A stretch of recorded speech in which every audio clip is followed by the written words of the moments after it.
Welcome to this week's episode of the Getaway Podcast with Tony and Sean. I am Sean. We are joined today by routine regular guest Jeff Cooks. Jeff, what's up? What's going on? What's going on? Oh man, you know, we're trying to survive out here in Cali. Jeff is standing in for our co-host, regular co-host, Tony. He had a little surgery, a little procedure this week, and he's not feeling so hot. He's in recovery mode. So get well. Get well soon, Tom. Yeah, give a shout out to Tone to get better quickly so he can get back up on his feet and back to his regular everyday habits. As you can see, we have our mask on today. Jeff, absolutely. Why do you think I have on a mask? Let me see. Is it because it kind of prevents things from possibly you getting sick? You think it would help, huh? Yeah. Huh? Wash your hands, social distance, and wear a mask according to the professionals. Yes. The professionals are the ones who have suggested to wear a mask. Yes, sir. So, you know, sometimes it's good to listen to the professionals. You would think. You know, sometimes it's really good to kind of take advantage of the knowledge that they have over things that we don't. Imagine that. Someone spends all that time in school learning the basics, right? You don't go to school and come out as a professional. No. You go to school to get the base knowledge, and then through experience and whatnot, then you become a professional, and then you get to the expert level and whatnot. I'm going to go with the people who go to school, study a specific field, right?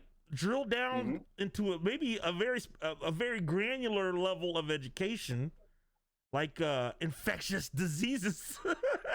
And then when that person says, hey, you know what? Probably should wear a mask.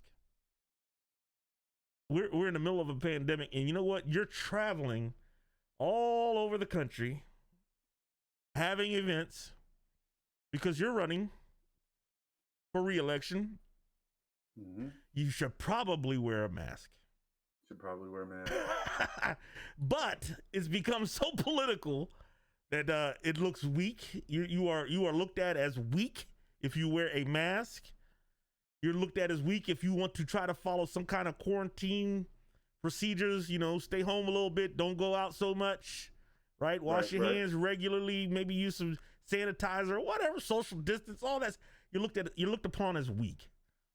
Well, it don't get much weaker than winding up in the hospital. Yes, sir. Right? Yeah. I'm just saying, like, lead. If you're going to be a leader, lead.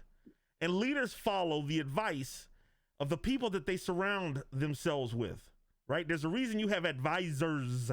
By definition, that term, advisors, they give you the information to help you make an educated decision, because we can't all be well-rounded, well-versed in every subject. That's why we have certain people around us to advise us.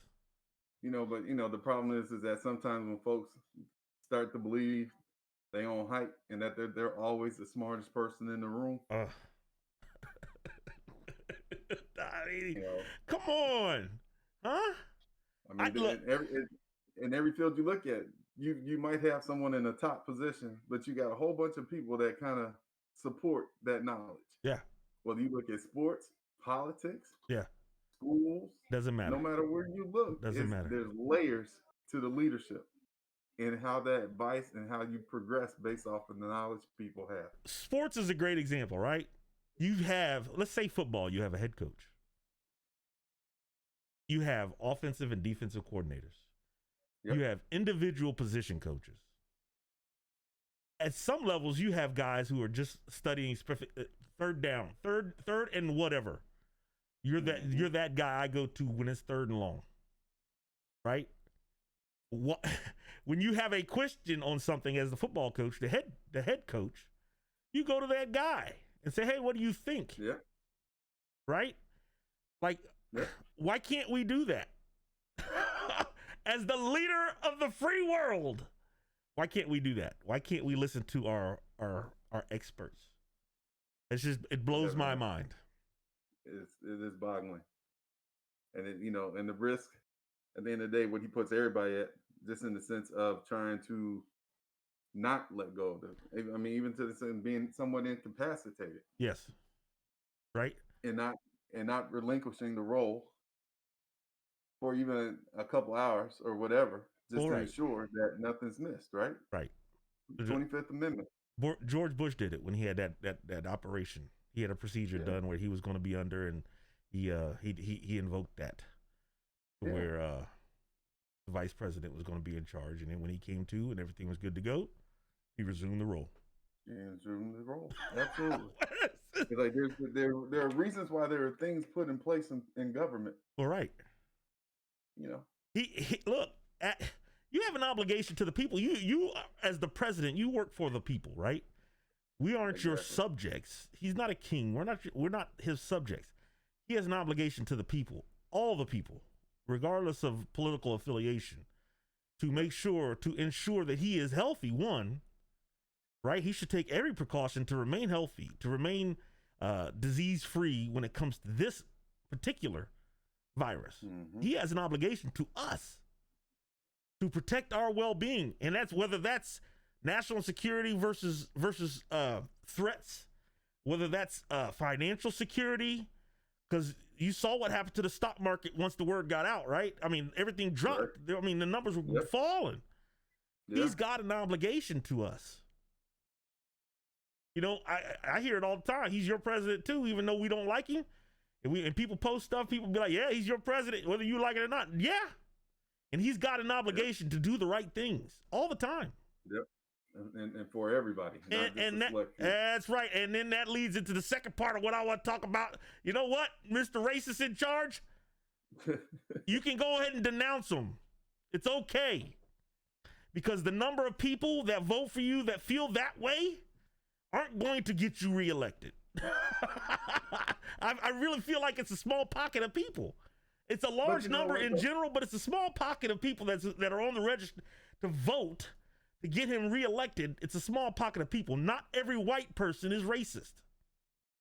But you know what, though? Even if he had denounced it, they would have made it like, oh, well, he had to say it. That's but right. We know the truth. Right. So at the end of the day, he stood to lose nothing by actually doing it. No. Now, whether or not people would have believed him and the person with him saying it, whole other scenario. Hey, that's but right. But at least from the political standpoint, yes, he should have just said it. Yeah. Because at the end of the day, they still were going to stand behind him. Oh, it doesn't take his followers follow him no matter what he That's says. right.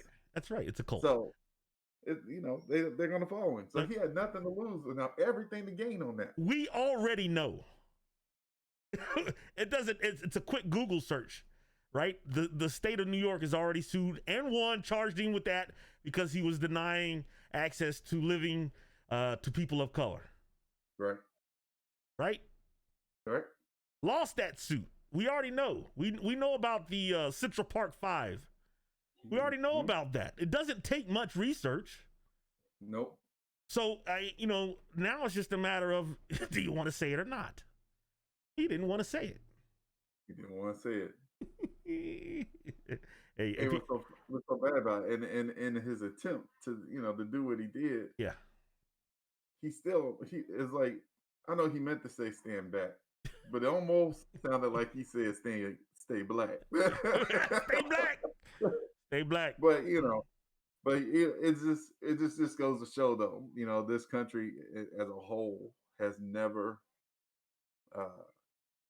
been built for us. No. And but yeah, man, it's like the reverse of, or half reverse of FUBU, built by us but not for us. Not for us, exactly. Yeah. The very house that he lives in. Why? The very house occupied. The very house was built. Why? Why does it got to be like this? Why? I know. Hey, look. I know we usually come in with the jokey jokes and whatnot, and everybody's laughing and smiling. But sometimes you got to talk about it, man. It's okay. Yeah, it's real. It's life. It's all right. We can have these discussions. Somebody need to have them.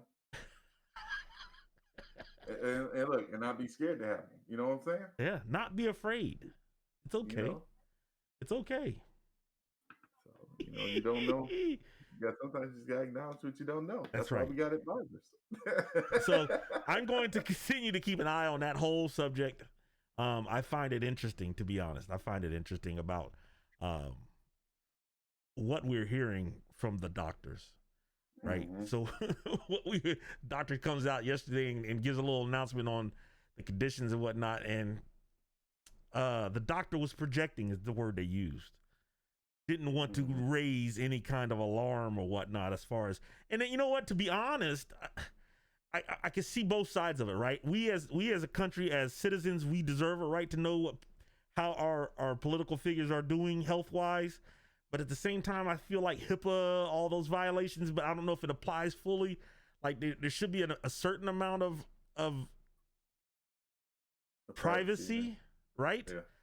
So do we need to know? Yeah, we need to know. Like, should we know if he had to go under for some kind of procedure? Yeah, we need to know that. Do we need to know if he had to get a shot to do this or medicine for this? Nah, I don't think we need to know that. Right. But so the doctor evidently was trying to project. Then I saw a clip where he was like, yeah, the reporters were hanging out after the announcement, and the camera was still rolling. You could hear him on a hot mic saying, yeah, can we go away from the camera, off the record, and talk about this? So there was more to be discussed. Yeah. That and the video of him sitting at the desk like he was feeling great and working, and then, somebody had took a quick clip of that, like, why are they editing out the coughs? Because evidently he was coughing, and then somebody was editing the video, splicing it back together, because you could see like a blip in the screen where he had he started to cough, and then they cut it, and then they pasted it together after the cough. Yeah, and then the part that I guess the challenge for me, like when it first came out, yeah, because and it's sad that you can't necessarily trust the person. It's like politics or politics, politicians or politicians. Yes. And you understand that some things that they say, they kind of stretch their truth or whatever for the moment. Right. But when the news first hit, I have to say I was in doubt. Yeah. And part of that doubt was just based off the fact of, this man has never shared any aspect of his health. Yes. Whether it was going to get an annual physical or whatever, that he was perfect. He was, his physicals were beautiful. Right. The most beautiful thing that you could ever experience. Right. I'm the picture of health. And then, then all of a sudden here, like, boom, I'm on volunteer the fact that I have COVID. Speaking of lies, in that video he released yesterday, this dude was talking about his wife's health and how she's handling it, because she tested positive as well. And he was saying, she's handling it well, is what he said, to paraphrase. She's handling it well, and she's younger than I am. She's just a few years younger than me. And I was like, wait a minute. Like 30 minutes later, it jumped in my head, so I Googled it. That dude's 74, right? She's 50. She's 50. Why do you have to lie about everything? A few is 3, right? Can we all agree that a few is 3? What's going on, man? Look, a few would also equate to what in the dollars that he paid for taxes, but we won't go there either. Oh, we can go there. but yeah, when one has trouble with mathematics in that manner, oh, he ain't doing nothing. Then you can understand why that mistake is saying a few being 25 versus few being under 25. My question is, you got an accountant doing this. Why couldn't that dude hook you up? Just going to go down to 0, man. What's up? Why's it got to be 750 2 years in a row? 750, 750, not 750. You got to pay something. Golly, man, 750. Come on, man. And look, they said he's how much? Millions in debt? 400? Yeah.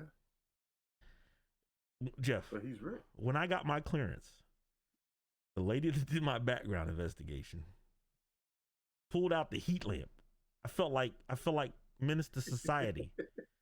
You know what I mean? Like, I felt like Minister Society, and it was all of the weird stuff that was happening.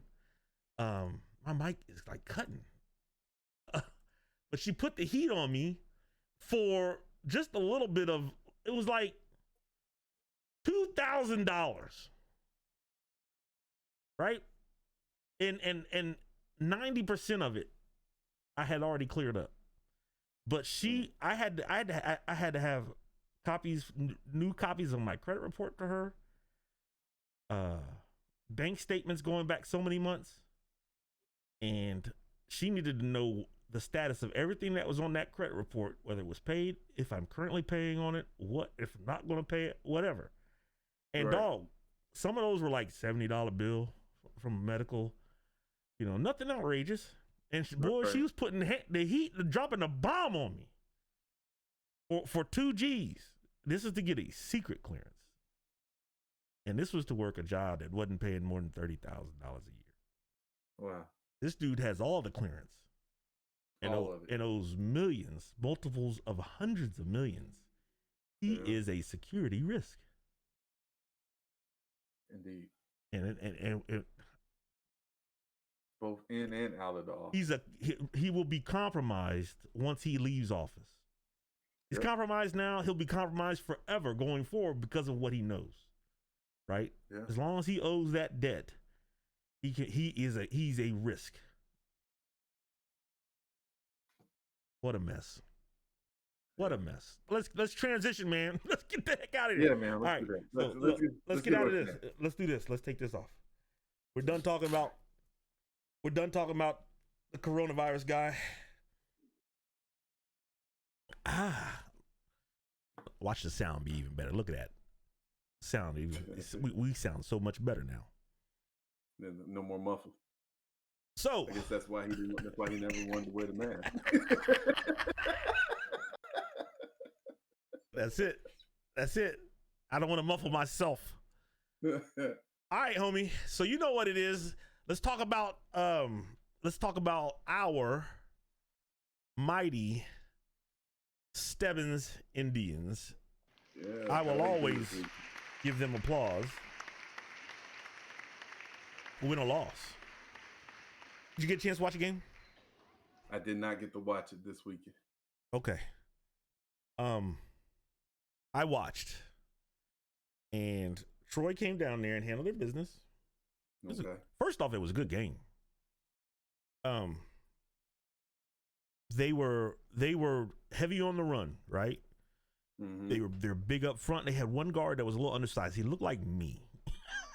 And then he had a bunch of guys that were big around him. So he was the guy that they were using to do all their trapping.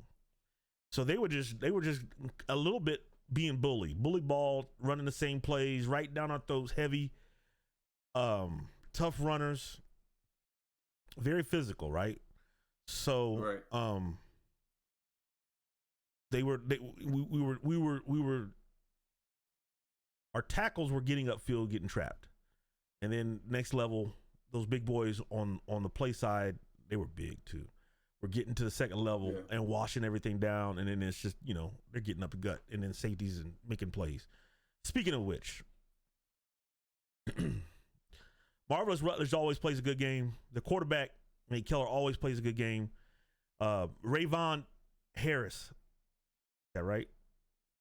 He had another good game. That's the freshman. He caught like a little in route, man. Jumped up, caught that ball, stumbled, and then jetted out on the dudes. This dude's got wheels. Aiden Jones is another receiver that had a lot of big plays. But I want to mention probably somebody, the name, when I say the name, it'll ring a bell to you.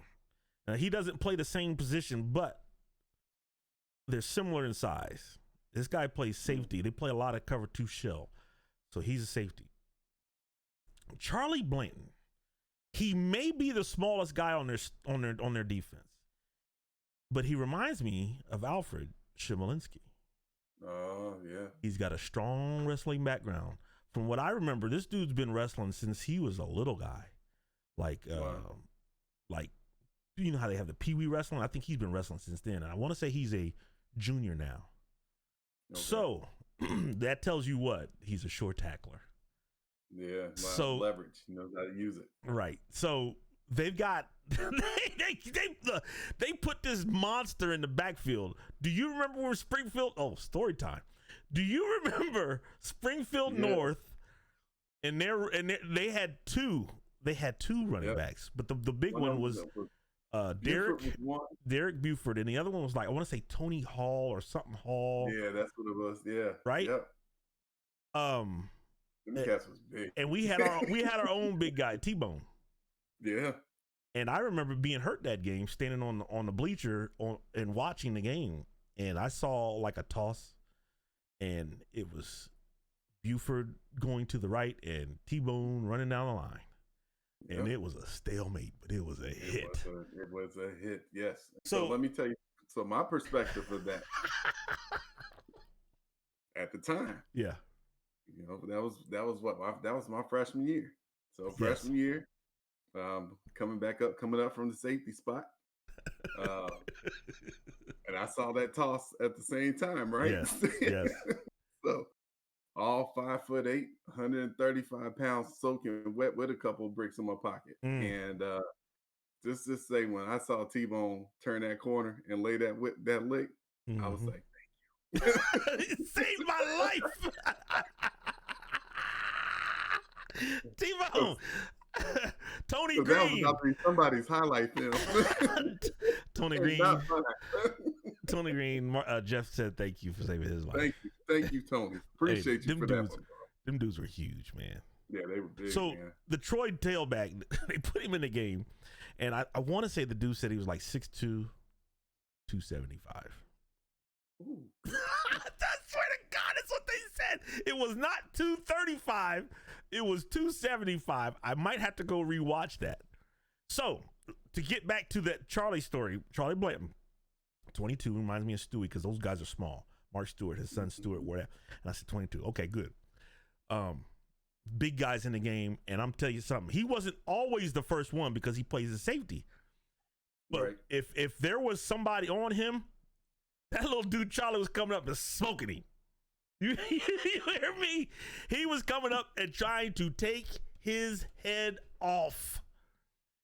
But later in the game, when they needed to stop, I saw him. Big boy gets through the line and kind of goes to the right. And Charlie's the first dude there. And he goes low. He's got left thigh. He's rolling hips and he's running feet and he's getting him on the ground. And I'm like, this is beautiful. The smallest dude on the field, literally. And am I cutting out? Can you hear me? Or is it just my headphones? Okay. You're good. And he's bringing the big boy down. So basically they're trying to bully ball our Indians up and down the field. They can't throw it. You know, they did connect a couple times on some broken plays. My headphones are going in and out. So that's why I'm tapping myself. So they get up. It's 21.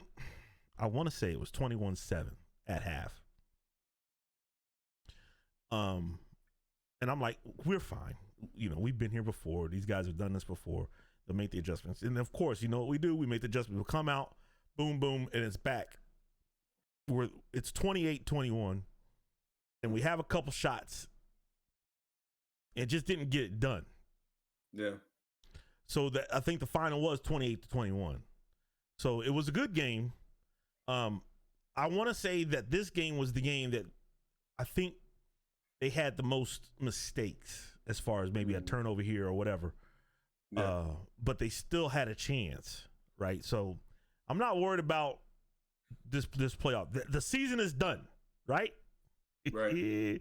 We are 4-2. That season is done. It's the second season. We are going into the playoffs with a bye.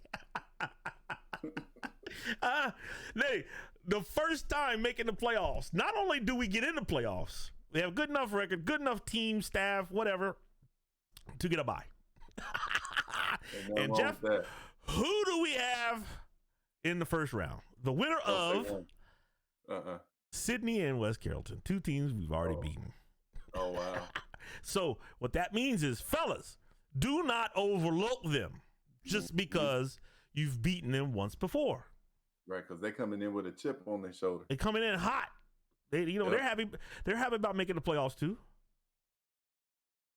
So, this week of preparation, these 2 weeks of preparation. Yeah. Let's take it seriously.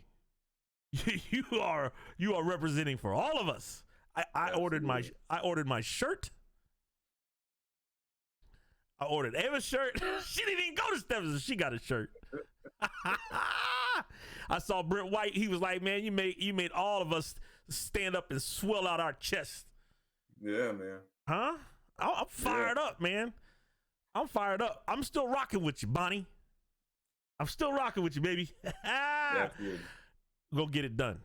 And I'm gonna be watching. I'm gonna be watching the scores and see who we play in our bye week. We got a bye week to get healthy and get. I'm excited, man. You just don't know. I'm excited. I might break down a little film for you, Bonnie. Give me the huddle link. Give me the huddle link. Is that how you guys exchange film now? You do it in huddle, Bonnie? Send me the film. Send me the link. I mean, the password, the credentials. I'll log in and break down some film. What you need me to look at, man? Huh? Break them down. I'm so excited, man. Look, good luck. We are always rooting for you, no matter what. Win, lose, or draw, we're always rooting for you. Go Indians. Go Indians. Another thing. I cannot stand Oklahoma football. Dog, do they have a defensive coordinator? They don't play defense, man. They haven't played defense since the days of I hate to call the name, but probably Brian Bosworth. That's what I was going to say. Last time they've actually played some real defense. That's exactly back in the day when the Big 12 was smash mouth, just like Big 10 used to be, and them cats used to get at it. That's when they used to run. Almost everybody ran a triple. Mm-hmm. So you had to be tough, physical, sure tacklers, all of that stuff. Yeah. Everybody want to air it out nowadays, so there's not much defense. It's all focused on offense now. Yeah. But to watch them go to Iowa State and lose blows my mind.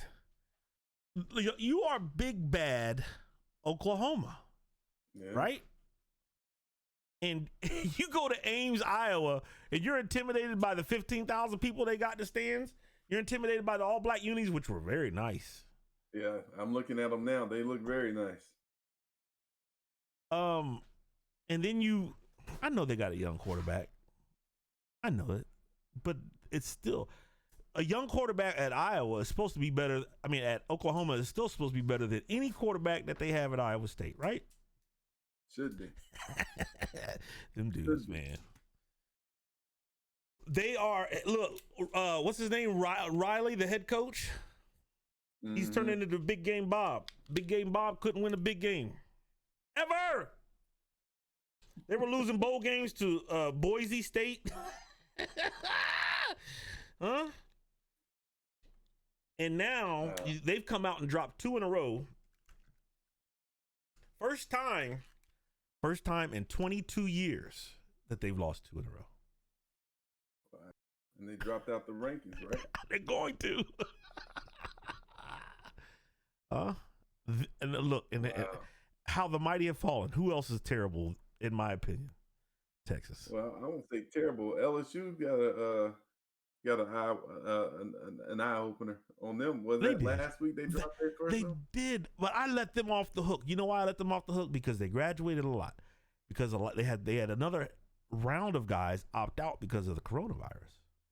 So you lose all of that, all of those starters, your quarterback, your running back, all those defenders.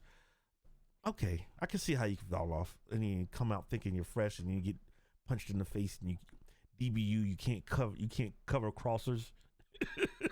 You let Mississippi State sneak one in on you. Hey, bro. Now, everybody talk about how the depth and talent of the SEC. the third string should be performing at a level based off of that Those stereotype. those are the fanatics, though, right? I don't listen to fanatics. I watch football. SEC football, they have the best talent. Yeah, I forgot The who I was best talking talent to. of all college football. I forgot who I was talking to. I'm talking to Big Ten. I'm talking to Big Ten guy. Big Ten. Big Ten. Oh my God, Big Ten. But I would even say they would say that even with the knock against the ACC. Yeah. SEC hasn't beaten Clemson in what? How many years? It's been a while. So it's been a while. I'm just saying. You know. But I watch with a no rose-colored glasses on, no colored glasses on, a level head. I try to watch as a fan and think objectively. Right. And for them to not be able to cover crosses is a problem. I don't care what. I mean, I get it, right? It was almost like the perfect storm. First game of the season, you got Mike Leach, who's this air raid crazy guy, and then you add in an experienced quarterback transferred in from Stanford who played under, I can't remember his name now, brother out there at Stanford. Oh, I know you're talking about though. Right. So it's a pro style offense. Somebody's got to Google that.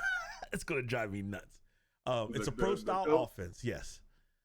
And he's got this experience. He's got a couple of years under his belt, pro style offense, and that's with Stanford athletes. Now we all know there's a difference in especially the skill position and defensive line, defense really. There's a difference between wide receivers and DBs at Stanford that you're throwing to. No. Was it Ty Williams? No. Why did they put him? Because it's Black History Month. David Shaw. Shaw. That's what I would say. That's the other one that just popped up. Shaw. Don't get me started on Ty Willingham. That's a whole nother thing. Yeah, I'm gonna leave that alone. Right. So there's a big difference, right? A huge difference between who you're throwing to at Stanford versus you show up at Mississippi State in the SEC and those kind of athletes that you're now throwing to. So this dude's like, oh man. So they have a field day. That's fine. That's fine. But it still shouldn't happen. Yeah. It still should not happen. I think they had a little hangover, a home opener, and they thinking their poop don't stink, and they got beat up. They had to hand it to him. Because according to Coach Orgeron, he was gonna fix it. He got it fixed, and they needed it. They get a chance to blow out Vandy. They needed to go on the road and deal with something else, beat somebody up. David calls him Coach Popeye because of his voice. We're gonna go out there. We're gonna get this. I'm gonna fix it. Blah. Go Tigers. That's how he sounds. I like Orgeron. I like him, but they'll be fine. Yeah. But Texas, man. How you let TCU come in your house and beat you? TCU's always had some talent, though. They've always had that speed. And they have just enough though that they could sneak up. They've always been able to be just close enough to get you. My that God. If you didn't play flawlessly, you know them in-state rivals, man. It's like one of those things where it's like you play with a chip on your shoulder when you get to go in there. That's an in-state rival for them. That is TCU, yeah. Texas Christian, Baylor, yeah. You know Baylor, all them. You know SMU, Texas is the flagship. That's like Houston. All of them, you know, and it's one of those things, bro. You know, look. It's like one of those things where, you know, that's why, you know, like when you see the MAC go up against Ohio State, and I know Tony's on. This is for you, Tone. Yeah, Tone. But you see the MAC schools, especially the ones on Ohio, they get up for Ohio State in that first half. Yes. They be balling. They be sitting there with it. Hot, coming out hot, right? Coming out firing. And all of a sudden, the second half comes up. And they don't see the end zone again for the rest of the game. Meanwhile, Ohio State done scored another 40. When depth and talent. Yes, that's supposed to only be in the SEC. You know? That's right. That's a great point, Jeff.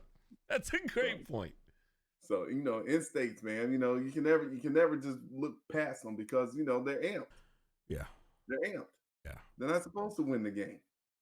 Who do you think performs the best so far this year? I've seen Clemson play. They haven't played anybody yet. Yeah, I'm gonna say it's this is still that early part where it's hard to tell, man. Well, the problem is we don't have that luxury of a long season to let it develop. They got to make the committee's going to have to make decisions based on these games that are playing at the beginning of the season. Yeah. And I've seen Clemson. I watched Georgia just dog walk Auburn.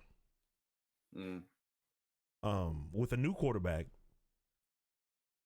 and Auburn scored 6 points with that offense. So I'm talking to myself like, is that defense from Georgia really good, or is Auburn's offense bad? I couldn't figure it out. And that one's going to take some time for me to figure out to watch more games. We haven't seen Notre Dame because they had to break out with the coronavirus. We haven't seen the Big Ten yet. We haven't seen the Big 12 yet. What a mess. No. What a mess. But I watched Alabama. I watched Alabama. I haven't seen them play yet. How they look? Reloaded? Are they reloaded? Reloaded. They got this dude back there, Mac Jones, a quarterback. He's not Tua, but he can sling it still. Yeah. Tua had a lot of intuitive throws, right? He would throw guys to a spot, bang, whatever. This guy is, okay, I see it's coming open, and now I'm going to throw it to him. He's going to be, he'll be open by the time.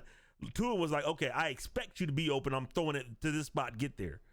So the difference is that he's more statuesque, more stiff. It's more pro style. Yeah. Your traditional pro style quarterback. He's a big guy. Tua's a little guy. He can slide and move around a little bit, make some plays. This guy's going to stand in there and sling it. And, man, he had two receivers over 100 and something yards receiving. Wow. He was slinging it. And then they had three guys that missed all of last year on defense, all back. Dylan Moses, their linebacker, back. All big plays left and right. He's a college version of your boy Ray Lewis. He's like that. Oh, wow. He's nice.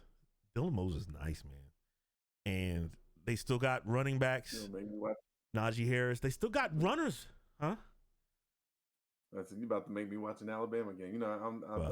Let me tell you something. Not really a big one. But, let me tell you something. After Notre Dame, I'm looking for the Alabama game. Because I can get like I said, I don't get into the whole fanatics part of college football.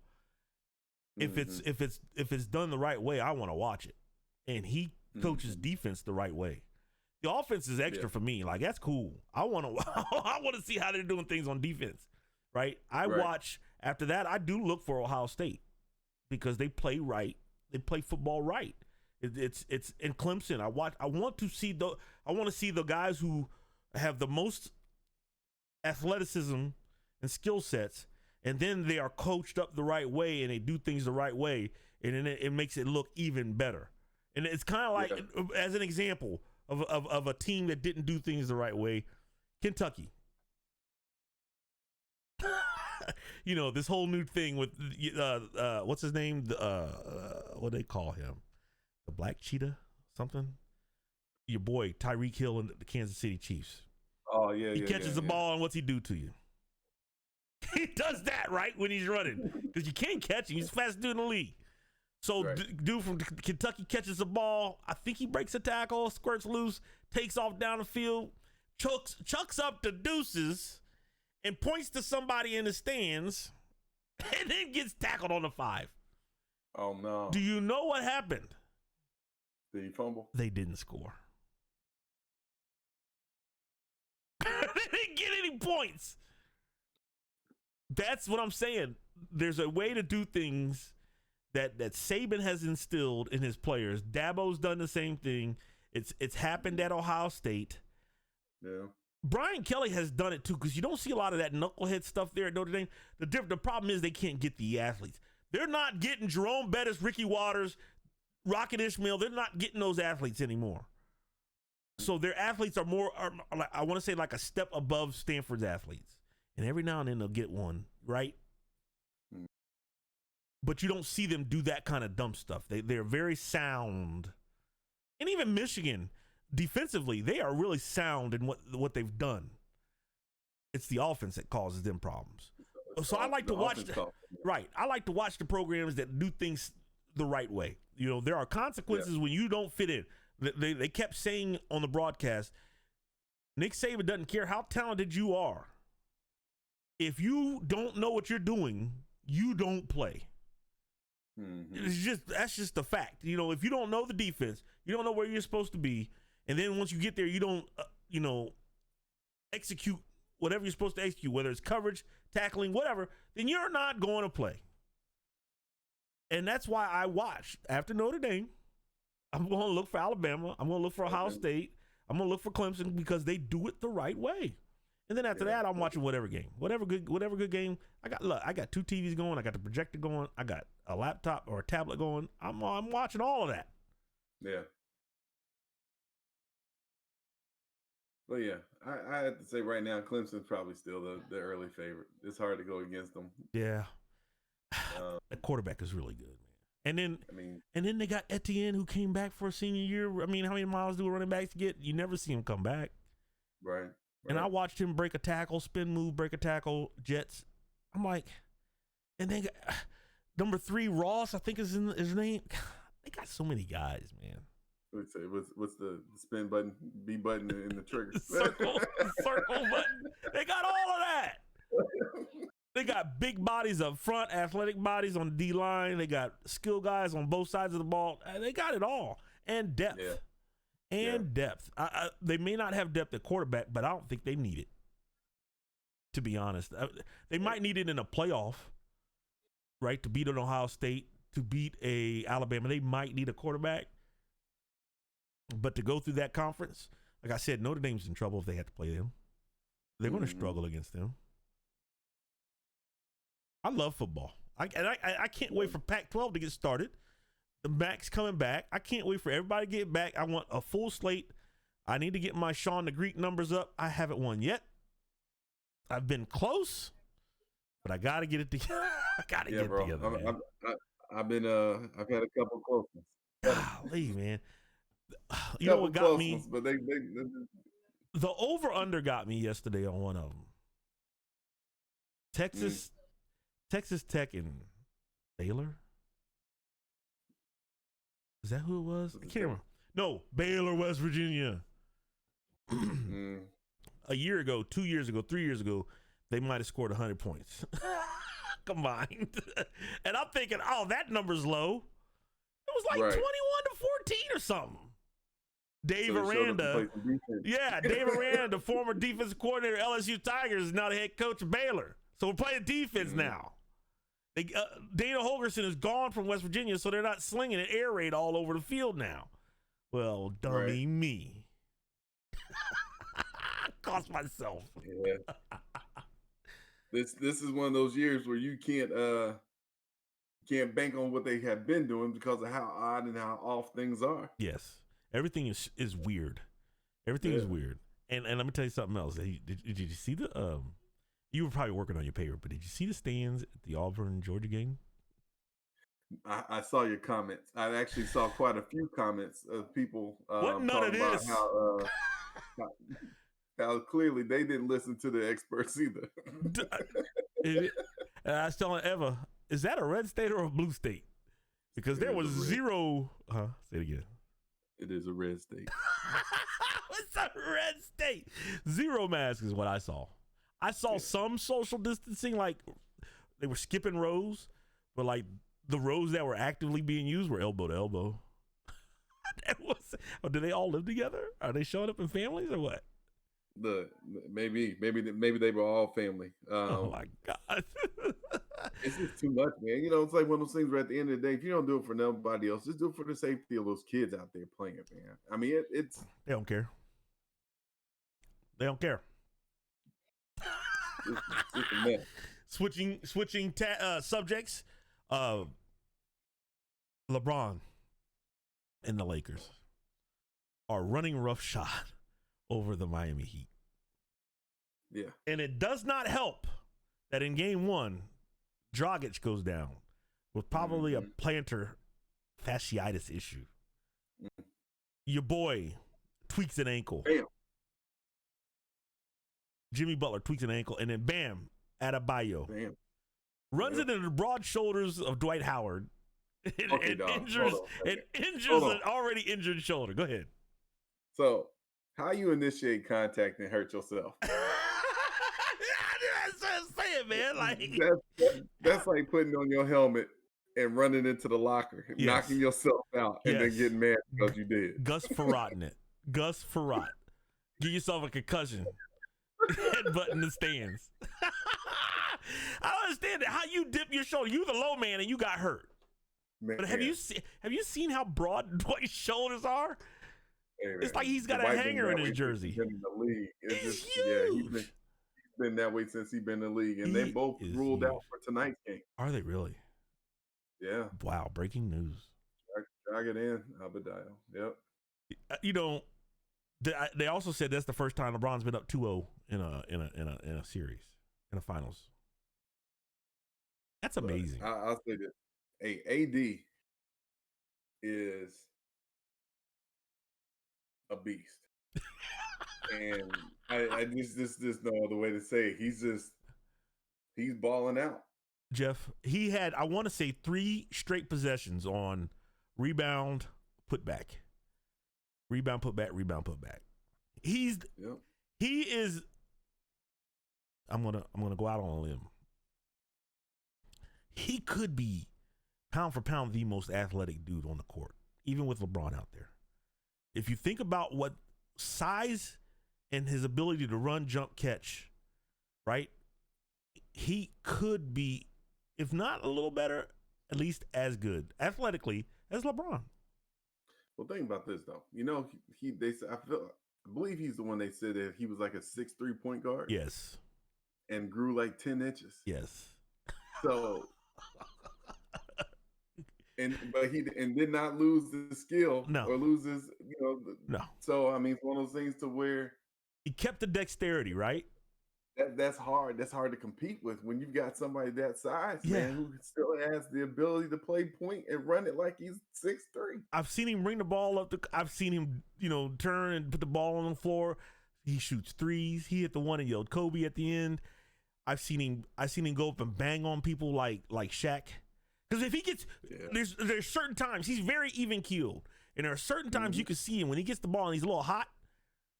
It's like he could take a dude and put him on his back, and then the whole backboard shaking. When he gets mad, he can do that. Yeah, he doesn't do it a lot. Ever since your boy Chuck called him out for not being hard enough and strong enough and vocal enough, right? I feel like ever since what was that? I feel like that was like the 3rd game, of the last series, right? And he got called out against Houston, not Houston. Who did they beat last? Yeah, Houston was the series they won before the finals, wasn't it? Who did they beat for the finals? I can't remember. It wasn't Houston. I can't remember. Was it Portland? Portland was the first round. It was Houston. It was Houston. It was Houston. Let me tell you something else. He been beasting since. LeBron James has deprived us of a certain. I enjoy everything that he's done, right? Mm-hmm. Even off the court, but he has deprived us of one thing, and that is a dunk contest. He didn't do it when he was young. He refuses to do it because I don't know if it's a pride thing. He don't want to lose one. But did you see what he did at the end of the half? When the half ran out? Mother sucker. That was so powerful, fast, and athletic for a dude who's year 17 with all those games on him. Yeah. Dude runs down the court, throws the ball up, hits the backboard. He's running full speed, catches it, reverse dunk, bang. And it was beautiful. I had to rewind it like, what did he just do? Yeah, and he was near half court. When I was like, what did he Dude, can He you imagine, ripped Jeff? out past half court. Could you imagine being that athletic, 6'8"? Well, I don't know what he weighs. He for a while early he was heavy, but he's like 240 now, 250 Yeah. probably. I don't know. 250 because he was up to two. Now I feel like at He was one like point 285. They was like 270. Yeah, they were like 275, 285 somewhere in there, and then he trimmed it down. You know, he spends like $1.5 million a year on his training. I mean, between nutrition and training and all that stuff, about $1.5 million is what they said he spends. And I tell you what, 17 years in and still playing like he's in his late 20s. Yeah, like I would say this. I would never put him in a category of like it's hard to talk about him being better than. Yeah. Right? Because they're two different type of players. I would love to see him.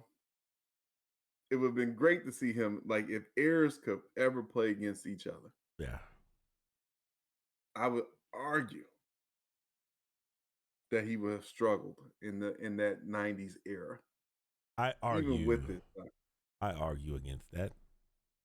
We had this discussion on the pod a couple weeks ago, me and Tony. I know, and I continue to have it. Like I said, LeBron in his era is definitely by far head and shoulders. But it's hard to compare them statistically. I think it's really hard when you just look at statistics. Here's the thing: to put them on the level on the same level of other players. Here's why I tell you he wouldn't struggle. He's the same size as Magic. They got the same game, but he's more athletic than Magic. So he's got the athleticism of a Jordan and the size of a Magic. That's why he wouldn't have struggled. And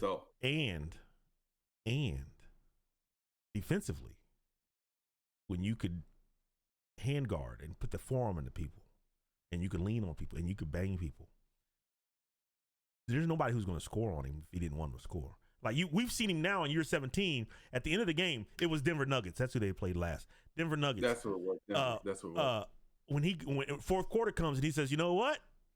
Come here. I got clamps for you," and puts the clamps on Jamal Murray, their best player, and he proceeds to not score any points. You imagine him being able to hand check you in the 80s and 90s. He's doing this now and he can't hand check.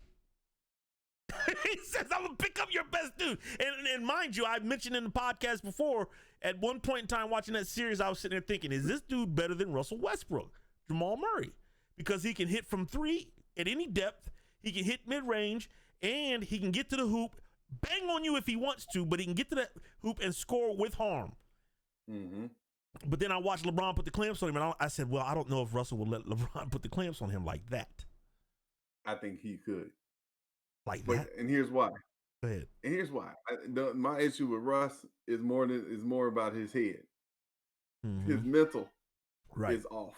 Right. And so when he's off, him and Harden are both, it's one of them things where they both, when their heads are not in the game and they haven't had their success early on in the game and struggle. Right.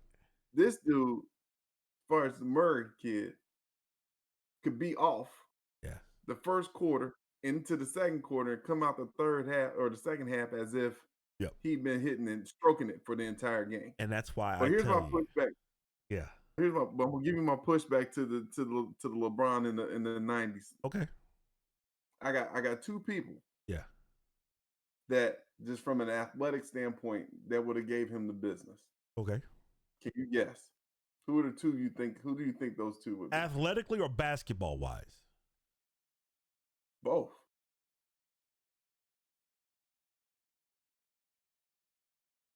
I'm running through names and I have a hard time. Now, okay, he could have guarded. He could have guarded him. And Dennis Rodman would have been in his head.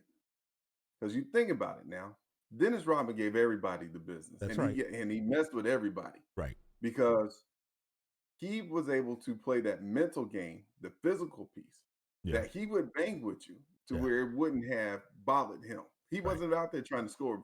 Dennis was about getting in your head. Right. He would have had a hard time with Chuck. Chuck wasn't going to guard him. He would have had a hard time with Chuck.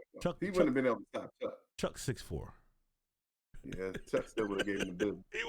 Chuck would have scored on him. Chuck could score. He didn't league MVP for a reason. But I'm telling you, that dude's top tier with those dudes. He's in that, upper echelon. He's in tier 1. He is not tier 2 in the 90s.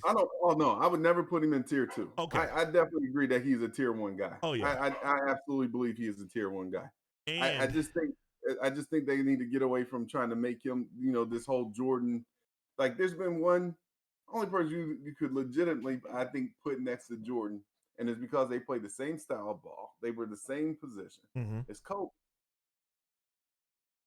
Kobe was Jordan-esque. He had the same killer type instinct as Jordan. Do you think LeBron doesn't have that?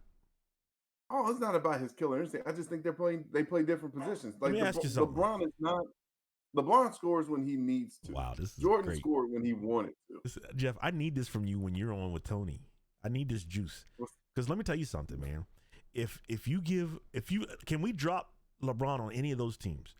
If LeBron is on that Phoenix Suns team in place of a Barkley, do they beat the Bulls? You saying in place of Barkley? Yes. Do they beat the Bulls? No. Bulls almost beat them. I just don't think that whole team was strong enough to beat the Bulls. Utah Jazz. The whole team as a whole. Utah Jazz. He replaces Karl Malone. Utah Jazz now. You take Brian Russell and put LeBron there, that small forward position? No. Oh yeah, Utah will win. He takes Karl Malone. I'm taking him. I'm replacing star for star.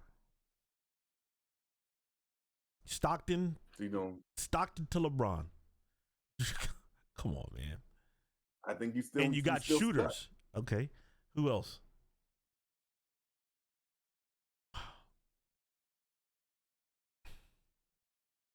Magic for LeBron. Player. I don't even know who was on that team. Man, you had Magic, you had Byron Scott, you had James Worthy. When they played the Bulls? When they played the Bulls. Okay. You had Michael Thompson. Who else was on that? AC. I think AC was on the squad still. Yeah. You telling me that Lakers team with LeBron couldn't do it? With all that? Oh, absolutely. That's what I'm saying. But you got to realize, but you also got to think about it. Do you think he would have been on the court? I mean, you think he would have outplayed? Who would he take? He's replacing Magic. Remember, I'm taking out a star and putting him in. So Magic's gone. Lakers had Magic's gone. Had so many choices right there, though. Yeah, you could say, well, I'm gonna take him for James. If you don't go position for position, you could put him in Worthy spot. Well, right. So if you got let me tell you something. If you got Magic and LeBron, the Bulls don't beat them. Oh no. Because Magic could go down to the post and play center. That's what I'm saying. That's why I took off the best player. Right. Okay, I'll give you that. All right. I'm just saying. Who else did they beat? They beat the Lakers. They had the Jazz twice.